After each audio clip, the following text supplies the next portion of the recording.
right, so that brings us to our superintendent's report on the agenda. So I will turn it over to Dr. Ross. Thank you, Madam Chair, members of the board, and our community. We are so excited about the amazing work that we're doing each and every day in School District 5, and to our wonderful student authors. We're so proud of them. One of the books is titled Super Waffle, so can't wait to read read the amazing adventures of the Super Waffle. So, but as always, we are geared by being a system, 3 critical questions that drive our work. Why do we do this work? How do we accomplish our why? And then what is our outcomes? Our vision is that we love and grow our students. Our mission is that we are focused on academic, social, emotional growth and development. And we're reaching every day to meet our strategic plan outcomes that we love and grow our students, measured by our 4 performance goals. It is the growing season in School District 5, and we measure to report at our board meetings our progress as required by the state. We do 3 formative assessments throughout the year: fall, winter, spring. So you see last year's fall assessments on measures of academic progress as compared to this fall. We're in the winter as we currently speak. Those results have come back. That was winter of last year. We see the growth from winter this year. So we're really excited about that growth, working each and every day to ensure that those red bars can turn into blue bars. The amount of students who are off grade level are on grade level. These are the essential skills for students to be prepared for their futures. As a result, we're also working daily on our graduation rate. We are looking at being as innovative as possible while meeting our state requirements for graduation. I want to thank our high school principals. They work on this report every week, making sure that we are identifying those numbers that are not on track. But more than this, the numbers, the names behind those numbers and the stories behind those names. When it comes to our measures of indicators of success, we are increasing at every level, maintaining a graduation rate, but we are poised to increase in that area this year. So I wanted to talk a little bit about one of our focus areas for this year, for the upcoming year, and that's teacher retention and recruitment. And by doing that, I just wanted to steal a presentation from the South Carolina Revenue and Fiscal Affairs Office from Frank Rainwater. And so this is his presentation adapted for this meeting. But it is not only a local issue, but a state, a national, and even a global issue of teacher retention. We are working on 4 different domains within School District 5, but material offerings is one of those domains. And so I think it's important as we work through our plan that our board and community understand what's going on at the state level.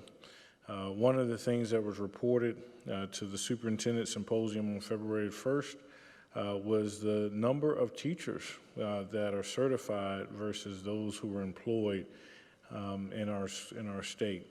Now, when we look at how many teachers have certificates versus those who are employed, you'll see gaps.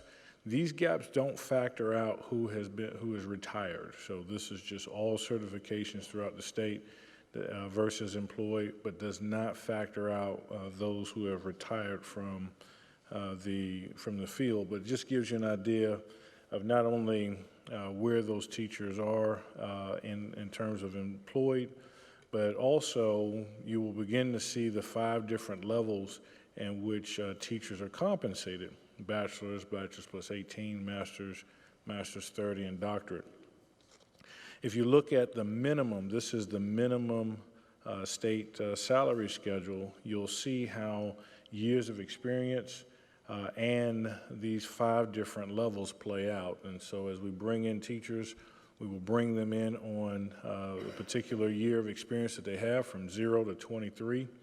Again, this is the minimum state. This is not the district. and then you will see how they're paid based on the years of experience and the education level that they have obtained. When you map this out, it's showing data in multiple different ways does help. If you were to graph these lines, you would notice something very interesting. The bottom two lines representing the bachelor's and the bachelor's plus 18, that in the later years, you can see there's almost no difference between getting a bachelor's and having a bachelor's plus 18 in our current minimum salary schedule for the state of South Carolina. And so a teacher at that level, there is not any earned benefit, again, on the state level for having that higher level of education. Moreover, you heard talk from the state leadership about moving the minimum teacher salary to $50,000 and what it would take to get there. Well, right now on our state minimum teacher salary schedule, about a quarter or 25% of those sales are currently below that $50,000. So the question is, how do we adjust this as a state? And right now, there are multiple proposals out. What I want to draw your attention to in this presentation is the proposal that the governor has put forth, and that has gone in front of the Ways and Means, and so I want you all to just be aware of it so that you can see how this may impact us next year. It's probably best to start with the recommendations of the governor's task force. If you can recall, there was a teacher recruitment and retention task force that was put out, and it represented the state, and they had some recommendations. Coming out of this body was a recommendation of multiple ways in which to pay the teachers. And so you see the years of experience where zero starts at $50,000, move to growing increasingly. But if you notice when you get to the 6th year that there are bands. 6 through 8 is a band, 9 through 11. So in your 9th year, you would on the minimum salary receive $58,000, but you would receive that for your 9th, 10th, and 11th year. Moreover, there could be salary stipends, salary additions through stipends for professional teacher, master teacher, or distinguished teacher, as well as salary stipends for education. Now, we do not have an example of what a professional or master or distinguished teacher are, but this was just an example of the recommendation from the task force. So from that recommendation, the governor put together his budget. The State Department has also put together their budget. All of this is going through the legislature as we speak, appropriating over $250 million for the salaries. Looking at the salary changes, the pay bands, the movement of the bachelor degree range, and the career ladder, critical needs subject areas.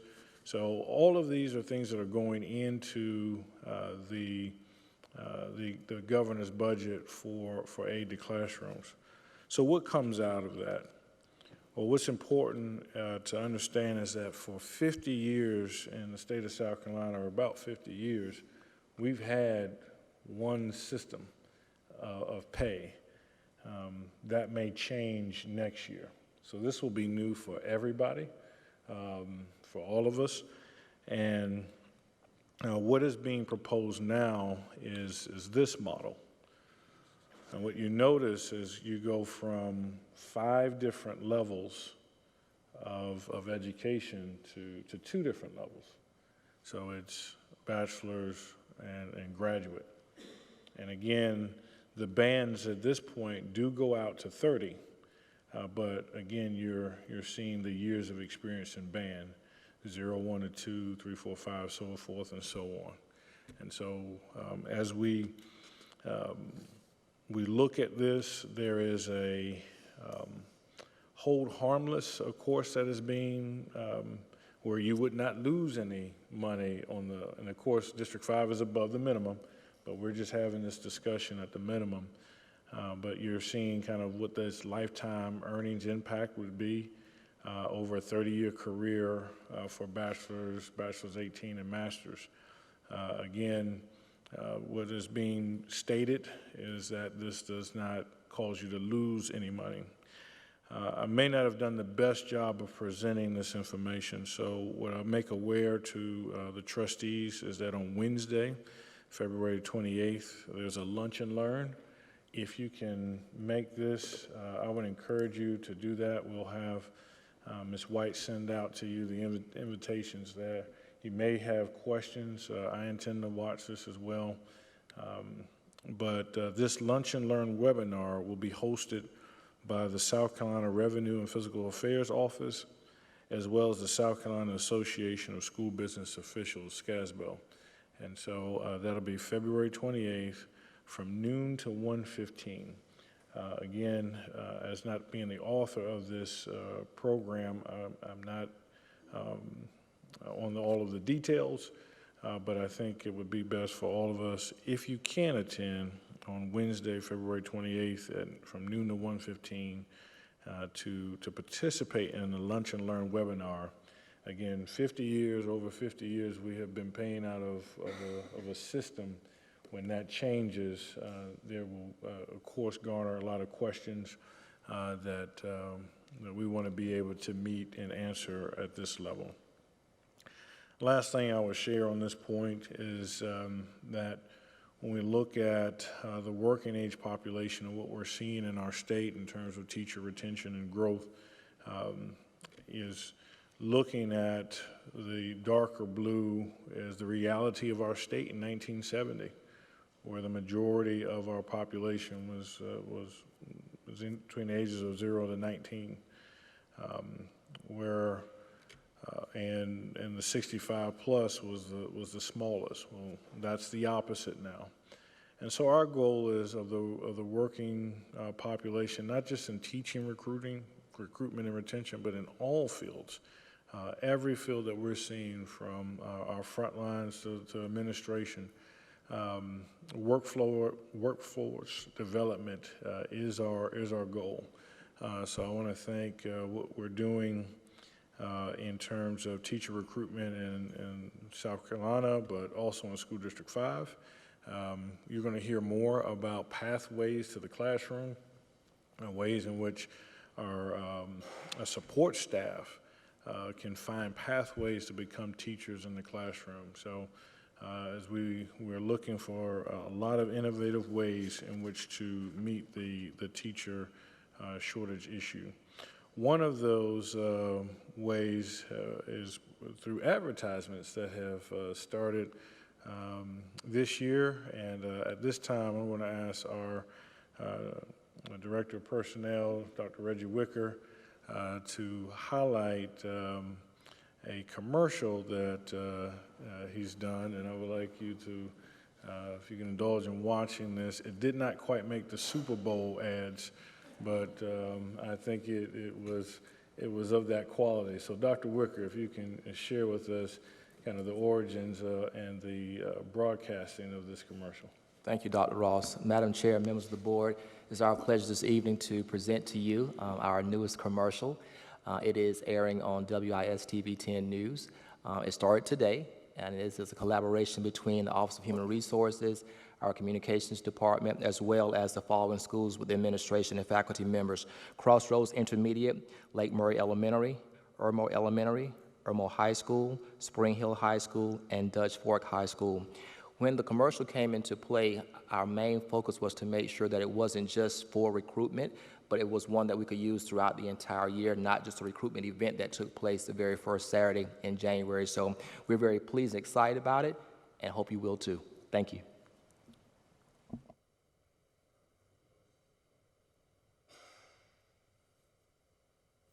At Lexington Richland School District 5, teachers are supported to develop and advance their career.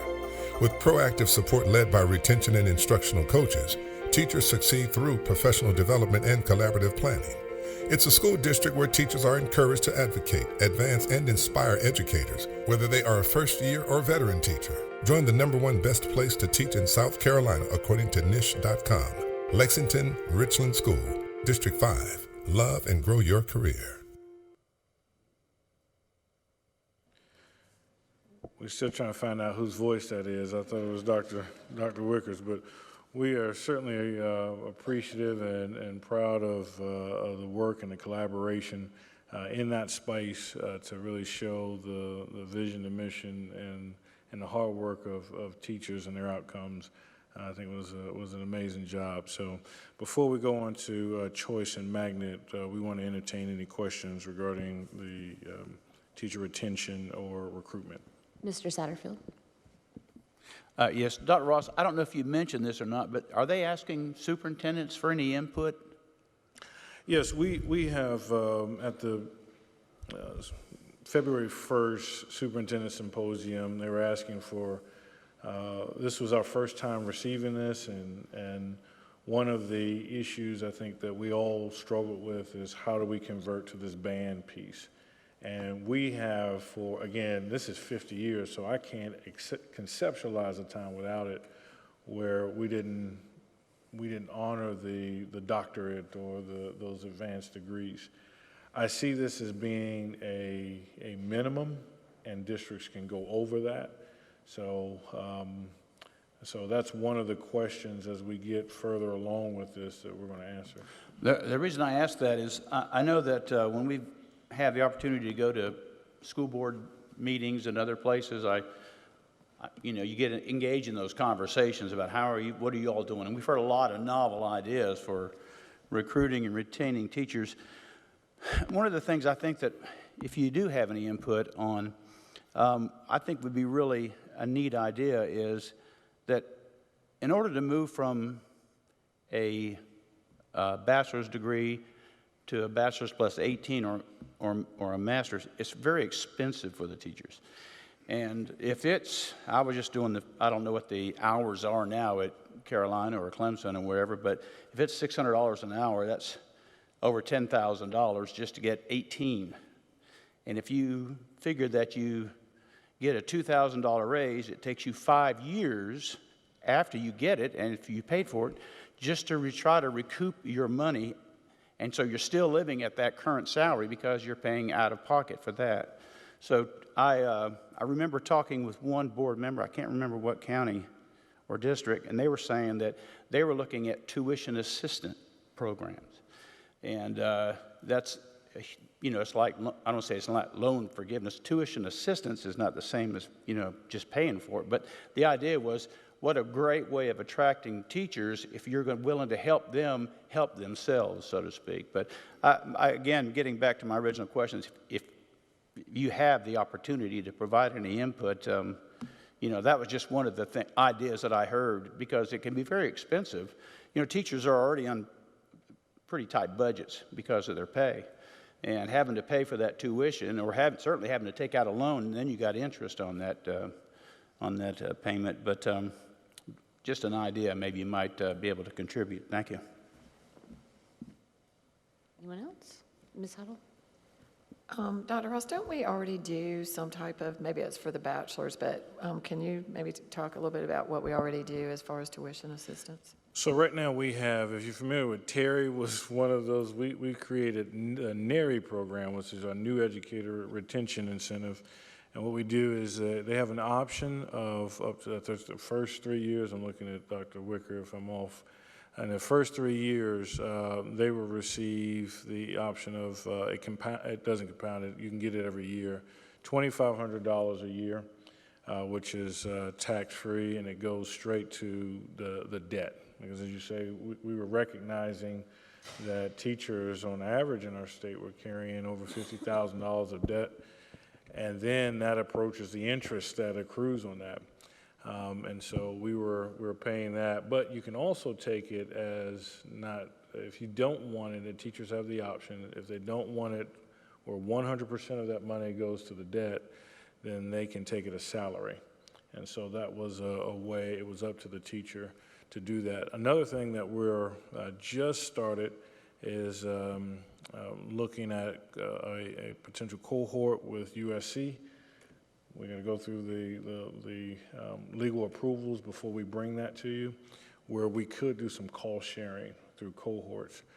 And then I'd be remiss if I did not mention that we have for some time, we offer courses through the district where you could receive, and I don't know, is it plus 18? So you can get your add-on. We can't issue a master's, but we can give you the additional add-on hours for free. So those are paths that we currently have. One of the pieces that I would like as we look at this budget, we want to look at ways in which you've all recognized that how do we in this inflationary time take cost off of teachers.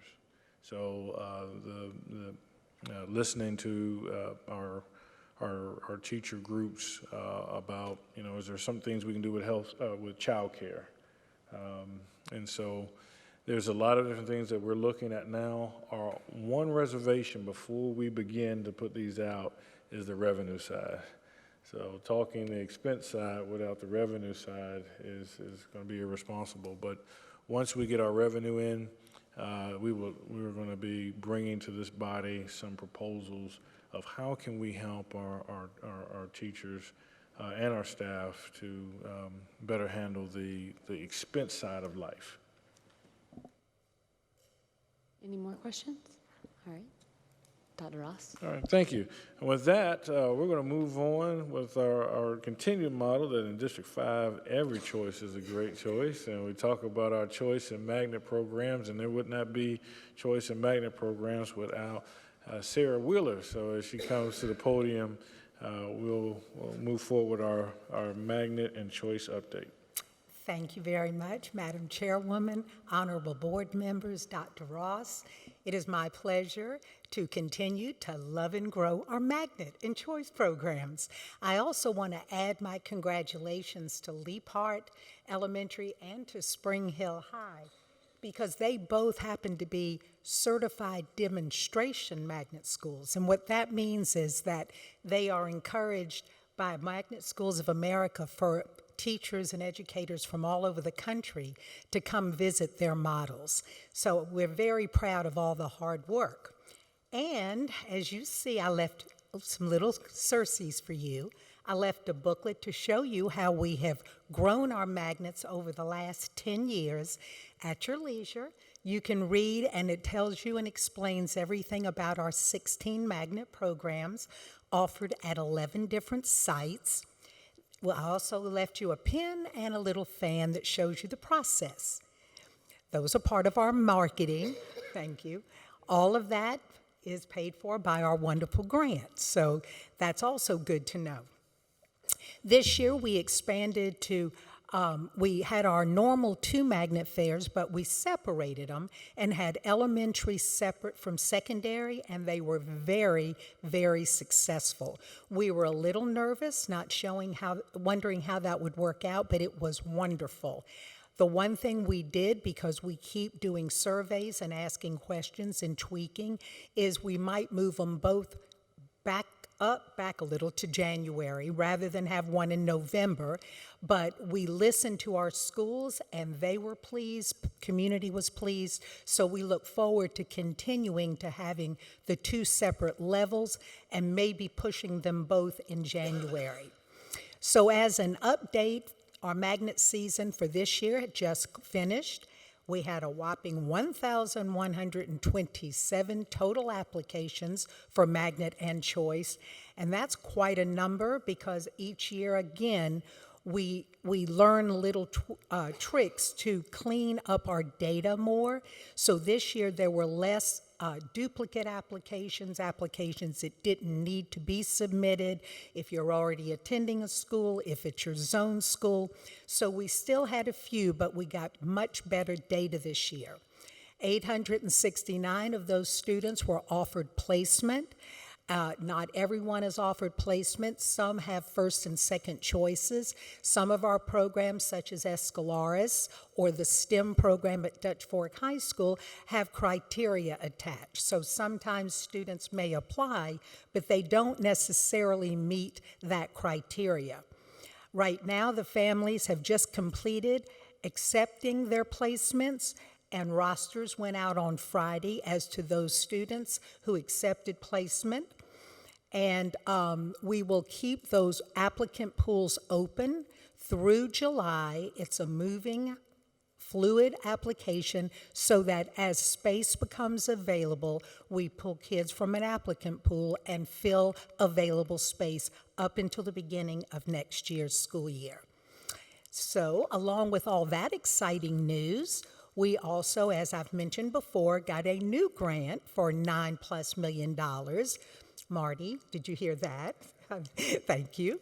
And that is to implement our Project Aspire.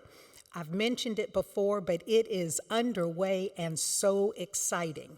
Harbison West Elementary Gifted and Talent Development Magnet. We've already had 2 professional development sessions.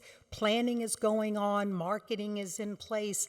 And the beauty of that, and I encourage everyone to come visit, it's building on what is positive about an Escalaris type of education, which is geared towards the academically gifted student. But this model is the school enrichment model that taps in on every single child's talent that they may have, be it arts, be it athletics, be it a passion for cooking. And this is what is focused, and as we are developing the program, we encourage you to come visit next year when we kick off, but we will have enrichment clusters, and those will be led by teachers, and they will be attended by students where their passion for what they love is matched. And it's, for a lack of a better term, it's an academic club, but they're not clubs. So I look forward to sharing more with that as we move forward. Our other program is Seven Oaks Elementary Global Magnet, where we will be implementing the primary year's International Baccalaureate program. They just successfully submitted their application for candidacy. We have calls set up with our consultants from both the IB organization and independent professional consultants that will help us develop that program. We also have 2 applicants that are submitting to high school students for the Magnet Schools of America National Scholarship. We'll keep our fingers crossed that we have some winners. We have submissions for the MSA National Poster Contest. We've been very successful in the past to always place in that contest. I looked at the video of the commercial and I loved it, Mr. Wicker, Dr. Wicker, and hopefully soon we'll be able to share our brand new magnet video created by our own interns right here at the Cates Center. And I'm hoping in its final push, and we will have it on our website, so I encourage you to see that. We did not have to go out to pay some professional organization. We utilized our own students, and it is top-notch. Other than that, anything that I might be able to answer for you, I would be glad to. Do we have any questions, Ms. Huddle? Yes. I don't know if you know this or have an approximation, but there's been discussion about the overcrowding that we're having happen, and so I was just kind of curious, like at Spring Hill, were there students that did not get in this year, and if so, do you know about how many, or were all accepted? No, they're year after year, there's always an applicant pool for Spring Hill because they do have a cap and they're very popular, but fortunately, as things shift a little, families move, minds change, we've worked down our entire list, and we're hoping that we can do that again this year. But there are some in an applicant pool, yes. Okay, so not a lot, though, you think? No, okay. not a lot. And I would just encourage all of the board members, if you haven't yet, to go visit Spring Hill, because one of the discussion points has also been at one point making it a regular high school, and I think before you can even consider that, you really need to visit it and see how unique and special it really is. Yes, it is. Any other questions? Oliver. Oh, Mr. Scully. Yeah, I guess it's more, not really a question, more of a suggestion, but regarding the Harbison West Elementary Gifted and Talent Development Magnet, what can we, I guess me personally, I'm still a little bit unclear as to exactly what that is and what the program is doing. What communication are we putting out there for the community? Because I would imagine that they also, it seems like an obscure type of magnet or program, so it's not real clearly defined. How are we communicating what exactly that is? Do you mean like compared to Escalares? I'm sorry? Do you mean like compared to Escalares, like what the difference is between the two? Well, yeah, that, but just in general, the program, Escalares is, to me, is simple because it's strictly academic based, right? Yeah. The other one is not, and I'm having a hard time kind of wrapping my head around exactly what that is doing. That's an excellent question, and one of the negatives about when we, nothing negative about the grant, other than they don't notify you until October 1 of a school year, and that begins year 1. So you're almost flying by the seat of your pants because you're on ready, but you don't know it for a fact.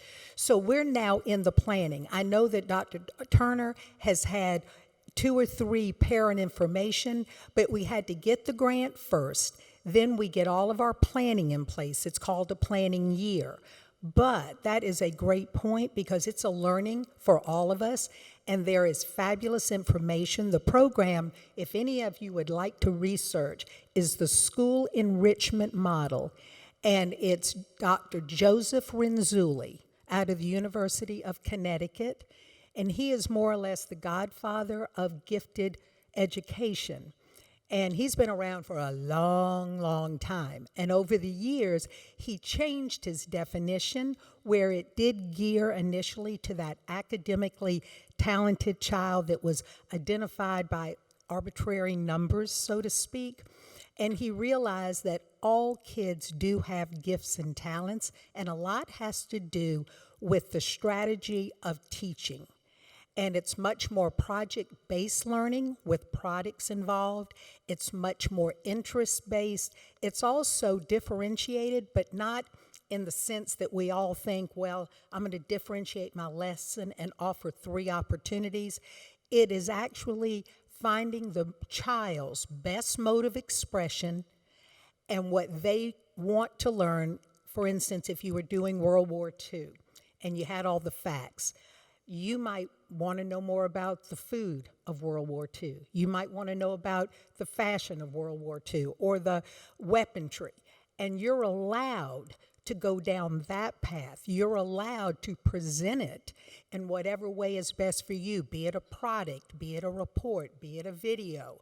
So it starts with the enrichment clusters, which gets the faculty and the students used to this kind of environment. And it's a 3 to 5 year implementation, and you infuse it into the core classroom as well. So what it is it's holding kids to higher standards, but it's also giving all students the type to tap into what they're passionate about learning. And I can tell you, once we get it a little further down the road, I'm going to volunteer Dr. Turner because he has done an amazing job getting this off the board, and he would be more than happy to give you a plan and show you everything. Okay. So I hope that helps a little. Yeah, it does. Thank you. Because In fact, our consultant even is going to she's so proud of Lex 5. She said she's never quite been to a school that has been that excited. And she's going to bring Dr. Renzulli. He's in his 80s, but he's a sharp character, and you can see his videos online too. So our generation of kids that are interested and passionate about learning about Taylor Swift, we're Yes. prepared for that. Absolutely. Okay. Absolutely. Any other questions? All right, thank you very much. You're welcome. Thank y'all. Thank you so much, Ms. Wheeler. We certainly appreciate that and look forward to, as all of these magnets evolve and grow, the work that we'll see. So congratulations on the seed planting, but then you get the harvest, and we're really excited about that. So keeping with the theme of loving and growing, we're going to talk about not only our bullying, what we're doing in bullying, but also what we're doing to support students with mentoring. So I'm going to ask our Chief of Student Services and Planning, Dr. Michael Harris, to come forward for the bullying and mentoring update.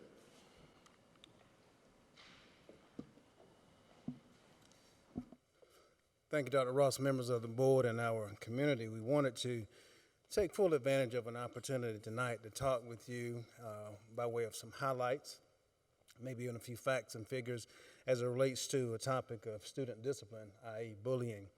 And we will cap that off with some intervention discussions and conversations that are related to a revived program or intervention by way of mentoring. And we have with us on tonight our Director of Student Services, Ms. Kelly Brown, and our Student Services Officer, Mr. Jason Pollock, who will both come forward here and share those in regard to those topics, and then we'll certainly stand ready for any questions that you might have.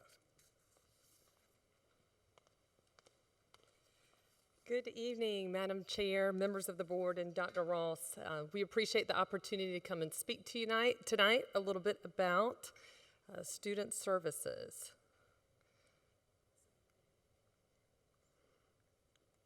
There we go.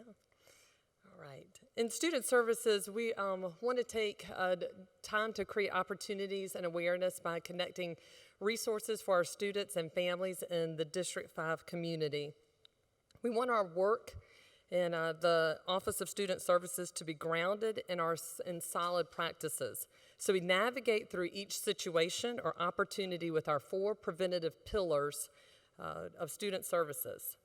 We operate under law and our District 5 policy. We want to provide effective and timely communication. We want to promote active and engaging supervision, and we want to make sure that we are keeping record of the interventions and the support that we're giving to our students and our families. This is the expectation that we have of ourselves anytime that we are looking at matters pertaining to our students and our families. And as we navigate through these situations or opportunities, and as we stand on those foundational pillars, we look for 3 things when situations arise. How is it reported? How are we going to address it? And what accountabilities and interventions can we provide to all parties that are involved in the situation? And there are many ways and many items that I can walk through of how we do the reporting, addressing, and intervening. But for tonight, I want to highlight 3 specific areas. When you look at reporting, like I mentioned before, there are a multitude of ways. We want students to report to their students, to their school counselors, to their parents so they can call the school office, to their school resource officer. But for tonight, I want to look at our Stop It anonymous reporting app. As you know, we are in our 5th year of our anonymous reporting app, Stop It. And this app can be utilized by downloading the app on students' personal devices, but also our students have access to it on our district-issued devices. I appreciate seeing that our students are utilizing this app to not only report concerns that they may see, but also things that they are dealing with personally as well. Students report concerns about isolated incidents, things they have observed on campus, situations that they are facing. And as students not only become comfortable with the app, they are also growing in comfort of speaking up. Last year at this time, we had just over 400 Stop It reports. To date, we have almost 500 reports. I celebrate that because we are looking at students who are utilizing the resources available literally at their fingertips to ask for help for either things that they are observing or they are experiencing. One of my favorite things about Stop It is that once a student submits a report, it instantly alerts administration on their devices. This allows for immediate awareness and gives us the opportunity to move right into addressing the concern. And certainly there is a multitude of addressing concerns. We have our code of conduct, we have investigation, we have parent involvement, we have all of our resources, our MTSS model. Tonight I want to highlight our school threat assessment team process. One avenue as students are addressing or reporting those concerns, it may be important for us to utilize our school threat assessment team process. This process is used to identify any kind of allegation or potential threat. Now, we implemented school threat assessment teams back in 2018, but we continue to refine our process as we gather our team to analyze facts, behavior, circumstantial evidence, and appropriate interventions from all members of our school threat assessment team. Because of the work we are doing in District 5 with our school threat assessment teams, we have been given the opportunity to join our statewide task force on school threat assessments. Just recently, I was at a statewide training on school threat assessments and was really able to celebrate, acknowledge, and commend the work of our school threat assessment teams. They do a phenomenal job of not only assessing the allegations, but giving all parties an opportunity to be involved, to offer support and appropriate interventions. Because we're always looking for ways to refine our process and grow, and looking for ways to build our capacity, our district threat assessment team is currently discussing how not to only continue celebrating the work of our school threat assessment teams, but also looking for ways to push them forward. And one way we are discussing to challenge our teams is to continue to build school environments of not just bystanders, but a term that we use called upstanders. Upstanders are those individuals who not only see a concern standing by, but also now go and report and share those concerns to appropriate staff members so that we can jump in and support readily available. So I know you will hear that term upstanders coming up in the months to follow. Also, our administrative teams, when you're looking at school threat assessments, you look for underlying the why behind it. And when you start digging, you start identifying some areas of additional ways of support and accountability that is needed. And our administrative teams are meeting this Thursday at our think tank session to reflect on discipline in their school and across the district from the first semester. During this meeting, I know that the topic of bullying, intimidation, and harassment is going to be discussed. Last year, we had 63 incidents pertaining to bullying, intimidation, harassment, or cyberbullying.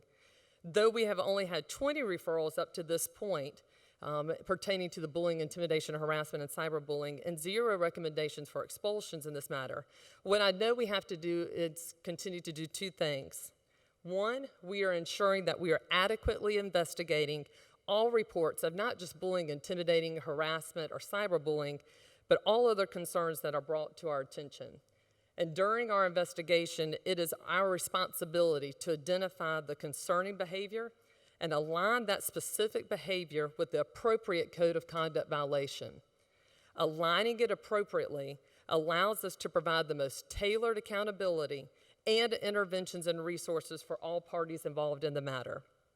Our strategic plan bullying committee also met recently and suggested an idea of doing a campaign that really highlights not just the definition of bullying and examples of bullying, but what our students are positively doing with their words and their actions and choices that promote a safe, healthy learning environment for our students. They suggested to emphasize the language that our students are using in discussions of what they are doing to showcase appropriate behavior, what kindness looks like, what reporting looks like, what asking for help looks like, what examples of good classmates. So I appreciate their spin on empowering students with the knowledge of what to look for in a healthy friendship and a classmate, and when it doesn't look like that, to go back to our first bullet of reporting so that we can go to our second bullet of addressing. And as we address those items, certainly we see the need for additional support, intervention, resources that are available and accessible, and certainly applicable.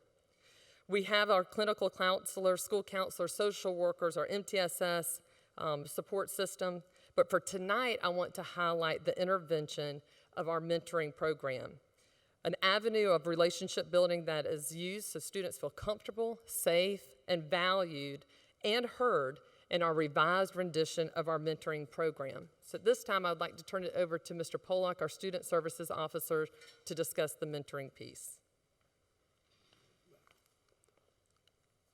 All right, good evening. Being able to speak on mentorship is one of my favorite things about my position. One of my favorite quotes is from Winston Churchill. He says, "We make a living by what we get, but we make a life by what we give." And we know that mentorship is about giving. Mentoring has always been a key intervention of School District 5. And being a District 5 graduate, I know the important role a mentor can play in the life of a student. For the past few years, and really since COVID, we've continued our mentoring program, but mainly at the school level. Individual schools have operated their mentoring programs amongst themselves. This has continued this year, and our goal is not to stop what is already in place or what has already been established. Through the Office of Student Services, our goal is to revise our mentor program and have it fall under one umbrella so that we can better identify, train, and track all of our mentor initiatives across the district. In order to do this, we had to first look at our fundamental beliefs of mentorship, and there you can see our goals of mentoring.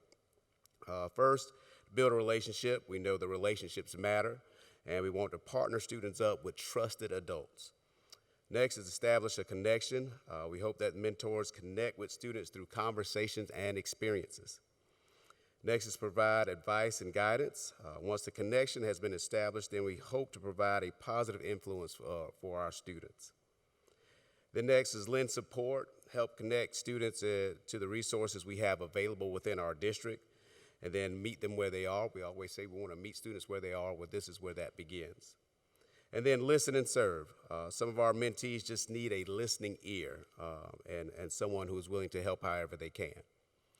So as we started to look, we looked how we could break down our revised mentor program into 3 phases. And phase 1 is utilizing D5 staff to directly impact a student's life. I presented a couple weeks ago to our district office staff, and we solicited them to be a part of our mentoring program. We've had several staff members to sign up, and we're currently working with schools and school counselors to partner those faculty members up with students who are in need of a mentor.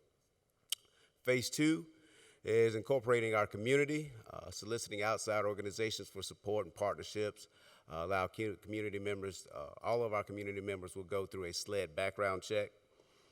We've already established partnerships with several faith-based and other organizations that are currently working in our schools. Some schools have already provided their own training, and their own mentors go through their volunteer process to become mentors. Once again, we're not trying to replace those partnerships because we want those partnerships to continue. For example, I know Lee Park was here earlier, and I spoke to their principal, and I know that they have a program, a mentor program at Lee Park called Girls Love Math and Math Mentor Group. I'm not a part of that. But this program alone has 20 different mentors, some of which are already district personnel. So some district personnel are already inside of schools impacting student lives. Our goal is to establish and build new relationships with partnerships. I've been working in conjunction with Julia Scott, our Community Support Services Coordinator, and soliciting support from all the members of the community that we've been able to reach out to. We're currently working on a flyer to advertise our revised program and a date to hold a training session for our new volunteers that we hope to gain. Our phase 3 is peer mentoring. Meet with student councils, athletic directors, and other school organizations to recruit peer mentors. Being a former principal in the district, I had student organizations come into my schools to mentor students, and I understand the impact and the relatability that these students have on our younger students. I had students come from Dutch Fork High School on Wednesday mornings for about an hour. They met with our students, they talked with them, played games, and they set goals with those students who were in need of support and guidance. Then they would follow up with emails and just showing support and encouragement to those students and the impact that they had on those students' lives. And every time they walked into the building, that's just how they lit up. I could see the impact that those students were having with those younger students. We've also worked with our coordinator of social work, Jennifer Felkel, to incorporate what our school social workers are already doing, working with families and the resources they're providing them and with our families and with their students. From all of our folks that are agreeing to be mentors, we're asking that they dedicate 1 hour a week to meet with their mentees. And I know time sometimes can be a crunch, but pouring an hour of time into a student's life has a benefit far greater than we could ever imagine. So, I know Dr. Ross has talked about this is the growing season, so we need elements to help them grow. And the first level is that organic level of our teachers and staff. They are the front lines, on the front lines every day, loving and growing our students, providing them with support, resources, and guidance. Can't thank them enough because they show up every day and meeting with students and providing them that support, and that's the organic layer. Our next layer of support is our D5 staff, or our SOIL. And SOIL stands for Success Occurs by Investing in Lives. This layer will be responsible for adhering to the goals of our mentor program that we set forth earlier. Our next level is the community, or our SANS, and SANS stands for Supporting, Advising, Nurturing D5 Students. This partnership is responsible for giving back to their community in which they serve. Then our next level, like I mentioned earlier, is our peer mentoring, or our subsoil. They have the same goal as our soil, but of course they will have a different level of connection and relatability. And then lastly is our bedrock of our support, the family. I always say that it takes a village to raise a child, and the family is the foundation of this village, and we will continuously keep them involved in this growing process. So as we look back at our results, or we look at our results to this point this year, of reporting, how we address, how we intervene. What we have seen from last year to this year, last year we had just over 400 stop-it reports. This year, 2023, 2024, we've had almost 500. So we celebrate that, and that students are making us aware of what's happening around our buildings. We've also seen a decrease in recommendation for expulsion numbers. Last year at this time, we had 231 recommendations for expulsion. At this time this year, we have 192. Of course, we always want to see that number decrease, but we are seeing the trend in the right direction. And by us continuing to build relationships with students allows for tailored support for individual student needs. Some of the supports that we have been provided to meet individual students' needs, we work with the Office of Instruction with our 5 program for those students who would benefit from a virtual platform. We've also worked with our adult education program for our students who are not, our older students who are not fit for our traditional classroom settings, and then they would benefit from adult education. We've been able to provide that. We've also worked with our clinical counselors, as Ms. Brown has said. We've also worked with our extra after-school programs, providing students an environment, a positive environment after school hours that they can be involved in. So that all those resources we have been utilizing to help tailor what those students' needs to their individual needs. So we asked why the change in numbers that we've seen. We know it's a lot of things that attribute to that, but we firmly believe that if we continue to address when a report is made, addressing it appropriately, and then providing adequate interventions, we will continue to see the trend in which we've seen. So we will begin, or we will end with the begin in mind. In student services, we create opportunities and awareness by connecting applicable resources for students and families in District 5 community. Thank you. We stand for any questions. All right, I saw Ms. Huddle's hand first. Ms. Huddle. I have a lot, but I'll take turns. So on mentoring, so I want to make sure I understand. So we already have some mentoring programs, but you're looking to make sure that we have them in all our schools? We would like to have them in all our schools, but we would like to have it as under one umbrella. Okay. Because everybody's kind of operating in silos. So we want to get all of that, make sure all the training is consistent throughout our buildings. But of course, we don't want schools that tailor it and have a cookie cutter set. we want them to do what's best for their building, but the training. So will there be some centralized reporting where you would know like how many hours, man hours and that kind of stuff? We will hope to get to that point, yes, ma'am. Okay, and last question on that. I know in the past we've paid some mentors. Are we going to continue to do that, or are all of these going to be volunteer? Right now, I'm hoping for volunteer hours, yes, ma'am. Thank you. Mr. Satterfield and then Mr. Scully. Yes, Mr. Pollock, you look very sharp tonight. I was just curious, I know there was a previous mention about cyberbullying. Is there a huge number, or is there a greater percentage of cyberbullying than any other types of bullying? And do you see it more in certain grade levels than you do in other grade levels? I know that years ago, when we had MySpace, that's a long, I'll tell you how old I am, we had issues that would spill over into the school day.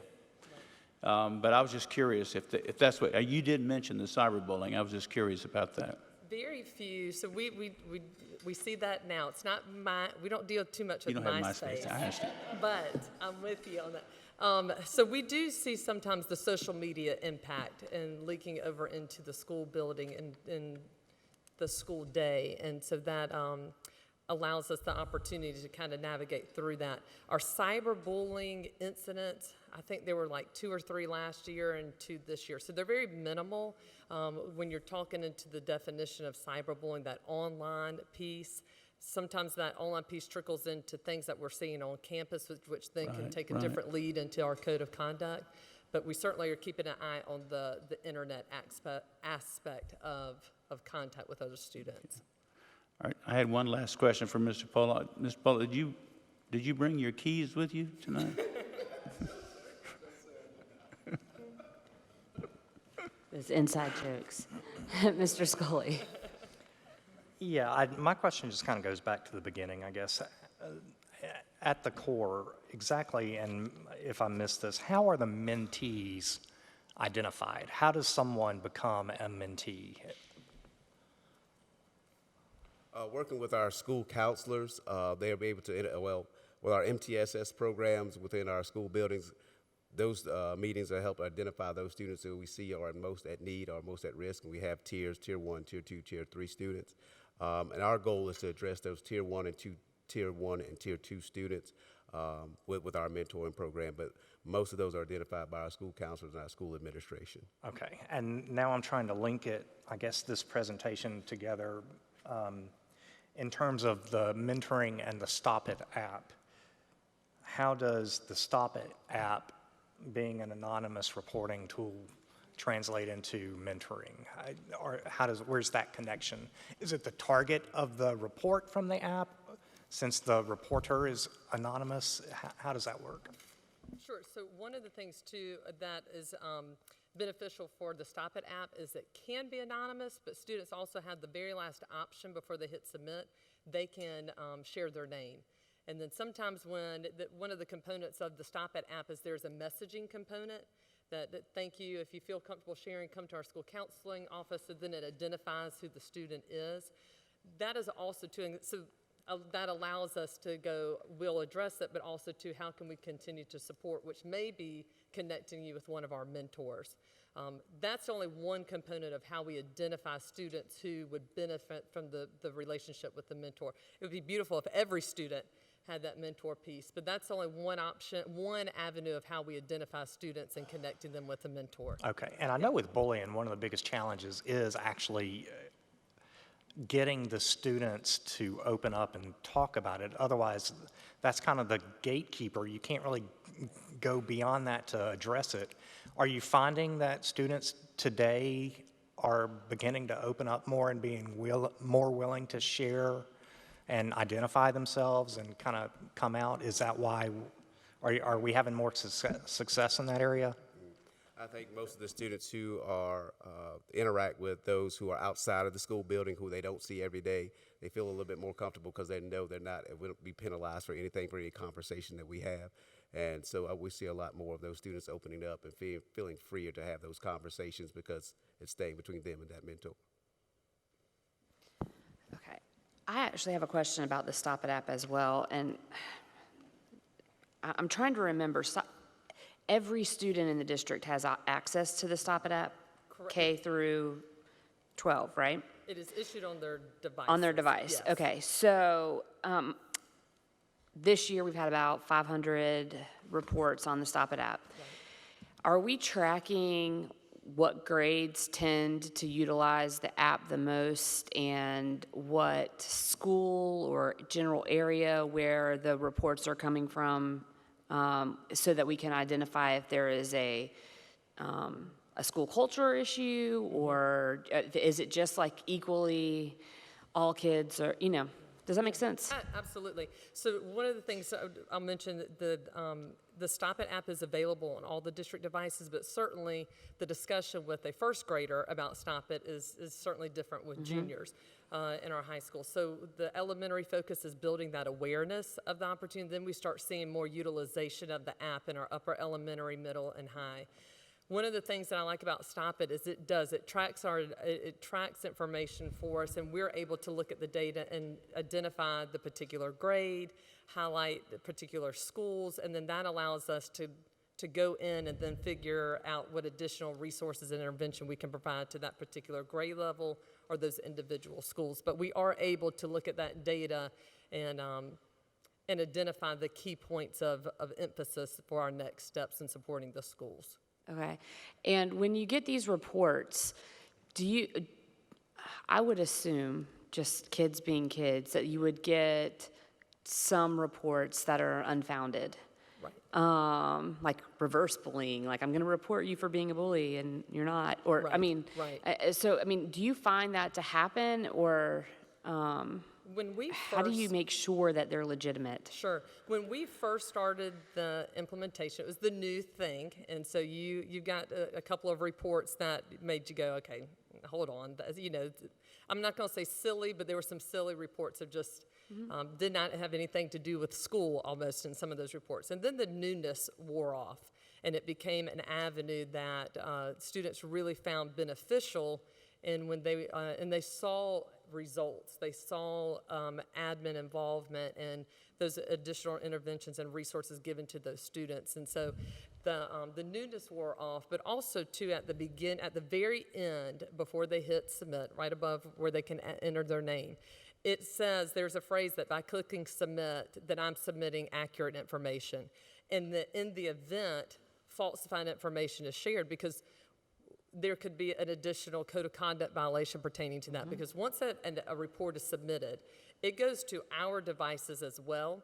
It can connect with our safety team, and so there's a lot of manpower that goes into addressing each and every report, which is what that is intended to do, so we can be timely and available to get the student the support that they need.